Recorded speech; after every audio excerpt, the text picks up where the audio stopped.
Bueno, volviendo entonces a nuestro número original, el 4140, vamos a ver qué sucede ahora con las posiciones y las agrupaciones que se hicieron necesarias para poder alcanzar las distintas posiciones.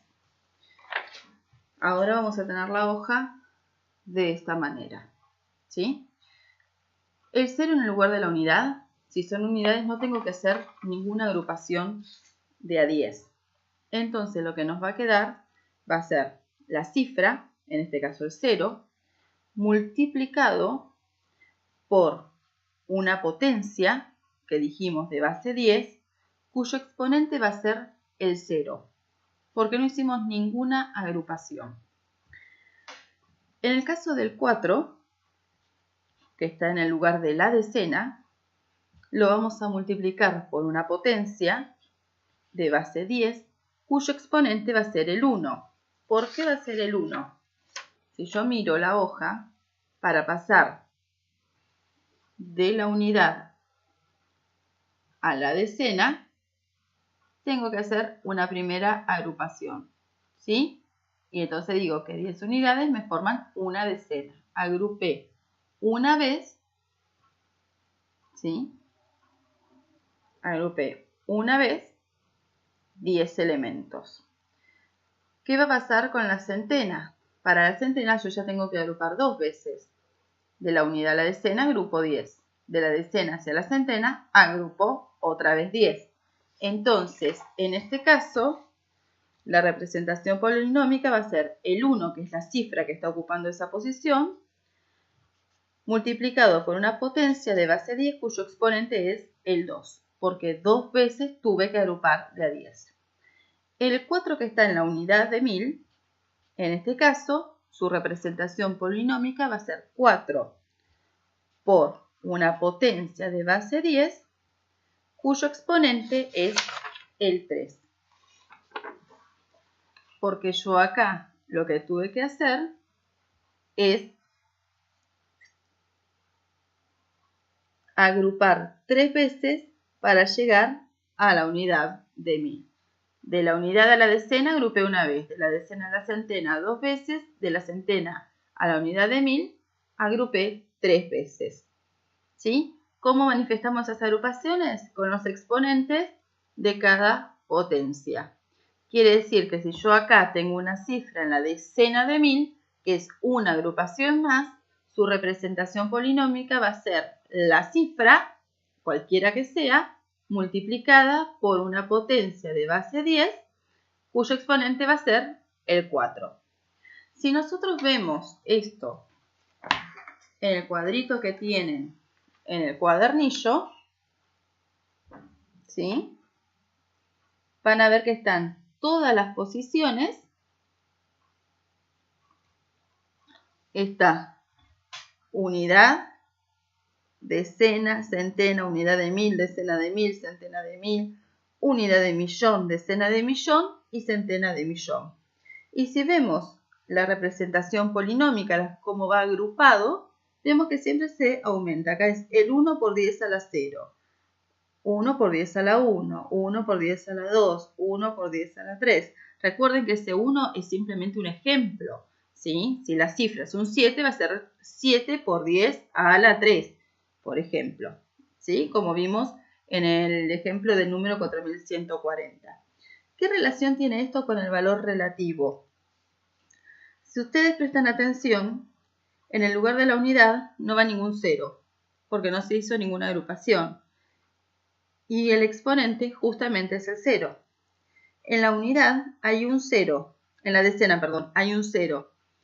Y entonces, en el exponente de la representación polinómica aparece el 1. ¿Sí? Y así sucesivamente. Si yo quiero representar una numeración cualquiera, ¿sí? Le voy a poner acá de ejemplo el 1836. ¿Vamos? Bueno.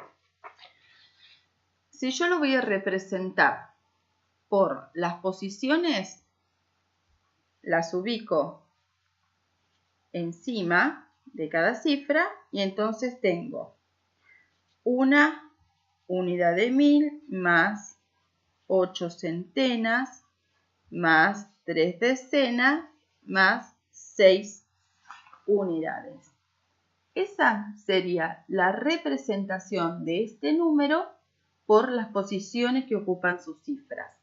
Si quiero representarlo por el valor relativo, me tengo que fijar la cantidad de unidades que cada cifra representa según la posición que ocupa. Entonces sería la unidad de 1000, siempre si nos ayudamos con este cuadrito también, ¿sí? El del cuadernillo, vemos que la unidad de 1000 son 1000 unidades.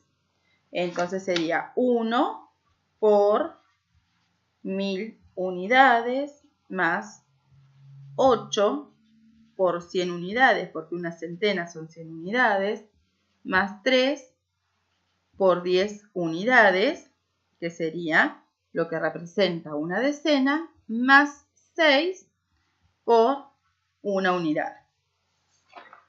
Si yo hago estas multiplicaciones, ¿sí? Me va a quedar que el valor relativo entonces es 1000 unidades más 800 unidades más 30 unidades más 6 unidades. Si yo sumo todo esto, que es el valor relativo, vuelvo a formar el número inicial. Ahora lo voy a representar, pero con la representación polinómica. Para llegar al 1 que está en la unidad de 1000, ¿sí? Yo tuve que agrupar ¿cuántas veces? Veamos. De la unidad a la decena, 1. De la decena a la centena, 2. De la centena a la unidad de 1000, 3. Quiere decir que la representación polinómica de esta cifra, ¿sí? De este 1, es 1 por 10 a la 3. Vamos a escribirlo acá abajo. Quedaría de esta manera. Si voy al 8, ¿sí? Está en el lugar de la centena. Siempre en la representación polinómica es una multiplicación de la cifra, en este caso el 8, por una potencia de base 10, cuyo exponente nos dice cuántas veces agrupamos. Entonces, de la unidad a la decena agrupo una vez, de la decena a la centena agrupo 2 veces. Entonces, esto me va a quedar 8 por 10 a la 2 o al cuadrado. En el caso del 3 que está en el lugar de la decena, agrupé una sola vez. Entonces va a ser 3 por 10 a la 1. Y en el caso de la unidad, como no agrupo, va a ser el 6 por 10 a la 0. En este caso, entonces tenemos el número 1836, representado por las posiciones que ocupan sus cifras, por los valores relativos de sus cifras expresados en unidades según la posición que ocupan, y la representación polinómica expresado en una multiplicación de cada cifra por las agrupaciones de 10 que fueron necesarias para alcanzar las distintas posiciones. ¿Estamos? Estas son distintas maneras entonces de representar la misma numeración. Si vamos al cuadernillo, ¿sí? Tenemos 2 trabajos prácticos para realizar. En la página 50